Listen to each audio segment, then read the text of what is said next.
Me time. എന്താണ് me time? Me ടൈമിനെ കുറിച്ചിട്ട് എല്ലാവരും അറിഞ്ഞിരിക്കണം.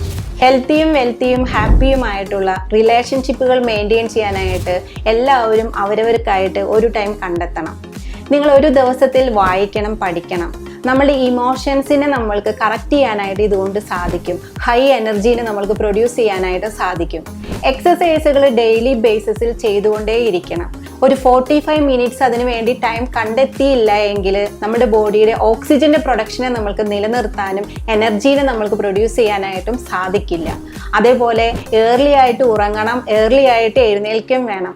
ഇതിന് ടൈം ഇല്ല എന്ന് പറയുമ്പോൾ അതിന് വേണ്ടിയിട്ട് ടൈം കണ്ടെത്തലാണ് മുഖ്യം. ഈ ഒരു ടൈമിംഗ് നമ്മൾ കണ്ടെത്തുമ്പോൾ നിങ്ങൾക്കായിട്ടുള്ള മീ ടൈം അവിടെ പ്രൊഡ്യൂസ് ആവുന്നുണ്ട്. 8 മണിക്ക് ജോലിക്ക് പോകുന്ന ആളാണെങ്കിൽ തീർച്ചയായിട്ടും നിങ്ങൾക്ക് ഒരു 5 മണിക്ക് എഴുന്നേൽക്കുകയാണെങ്കിൽ നിങ്ങളുടെ കാര്യങ്ങൾ ഒരു ഡിസിപ്ലിനോട് കൂടി ചെയ്യാൻ സാധിക്കില്ലേ? അത് നിങ്ങൾക്ക് എത്രത്തോളം ഹാപ്പി ആയിട്ടുണ്ടായിരിക്കും. അതേപോലെ തന്നെ ടൈം വളരെ ഇമ്പോർട്ടൻ്റ് ആണ്. ടൈമിന് നമ്മൾ മാന്യത കൊടുത്തു കഴിഞ്ഞാൽ നമ്മുടെ പല കാര്യങ്ങളും ഹെൽത്തിന് വേണ്ടിയിട്ടും അതേപോലെ ഹാപ്പിനെസ്സിന് വേണ്ടിയിട്ടും വെൽത്തിന് വേണ്ടിയിട്ടും നമുക്ക് മാറ്റിവെക്കാനായിട്ട് സാധിക്കും.